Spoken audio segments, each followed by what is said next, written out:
In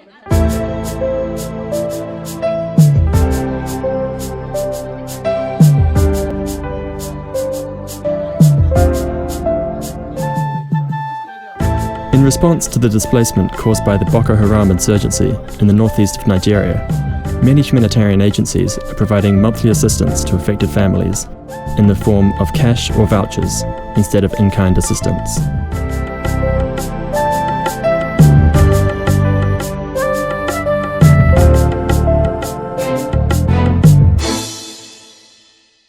To present the issues involved in choosing a cash transfer service provider, I spoke to several key stakeholders.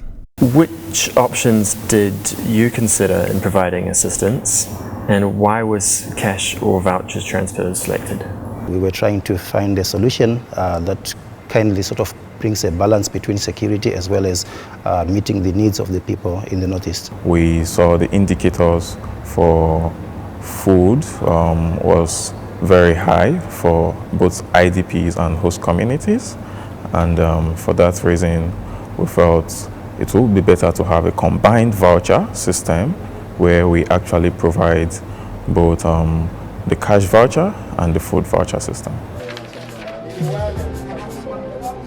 A variety of mechanisms are being used for transfers, such as ATM cards, smart cards, and mobile money by mobile phone. These mechanisms utilize the banking networks and mobile phone networks. The cash out function is achieved through the use of ATMs and contracted merchants like supermarkets or mobile kiosks. Banks in northeast Nigeria offer mobile money services, whereby money can be transferred via SMS message to mobile phones. Recipients of the message can then go to a cash out agent, present their code, and receive their money. Mobile phone companies often work in tandem with the banks, allowing bank customers to link their accounts to their mobile phones to enable a broad range of banking services. Despite limited mobile network coverage in the most affected states in northeast Nigeria, mobile cash transfers are being used to deliver humanitarian assistance to the most vulnerable IDP and host community members in urban locations such as Maiduguri.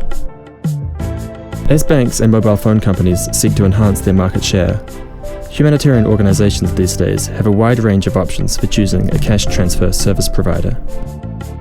What options did you have for choosing a cash transfer service, and what were your criteria for choosing? Because of the challenges in terms of connectivity and also infrastructure compromises due to the crisis in Yobe, we were not able to utilize either mobile money or banking system. We found out through our network of other colleagues and actors about the Red Rose One system, which is specifically designed to be used in complex operating environments. And because it was cashless, because it was a closed system, and also because it had gotten good reviews from other actors, we decided to try it out. We decided to experiment with the e-voucher. We had a kilogram of vendors that we had to select from because the voucher system was acceptable by them. Right now, we're trying to scale up from 300 to about 600 e-voucher system in Yola, and we hope to do same in Mobi, given that internet and other necessary facilities will be conducive. We had to look for a modality, a transfer modality, which will be favorable to both monitoring capacities and also providing this service, whether with communication or no communication.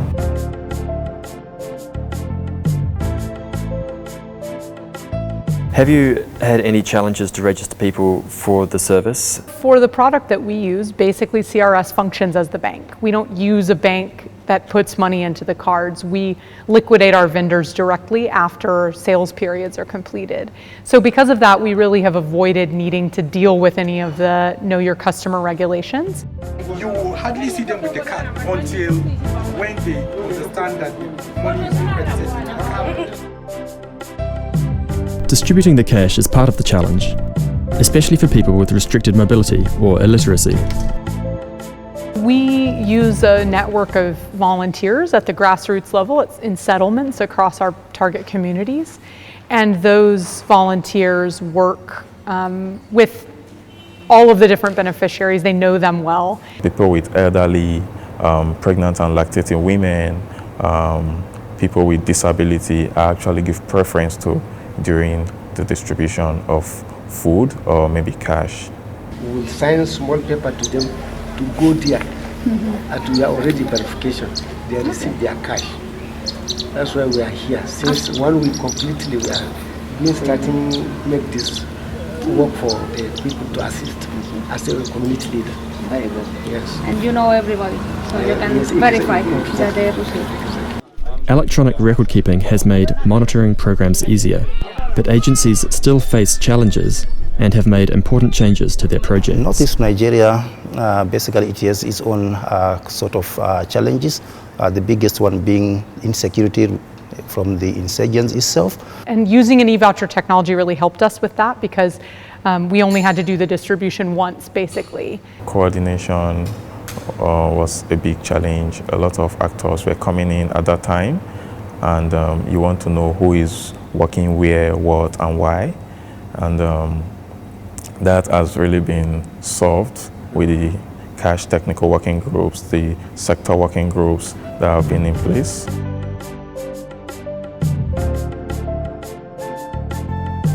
What recommendations do you have for the future?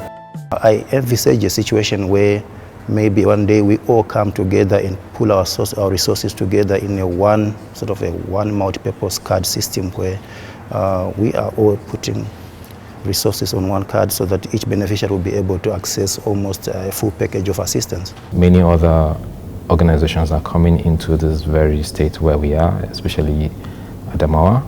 I would recommend that as they come, there should be the synergy to enable us to reach the unreached.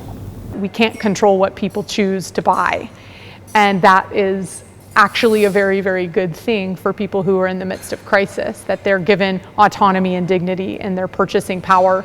And I think remembering that as a community and emphasizing that is really important as we're shifting from in-kind to cash.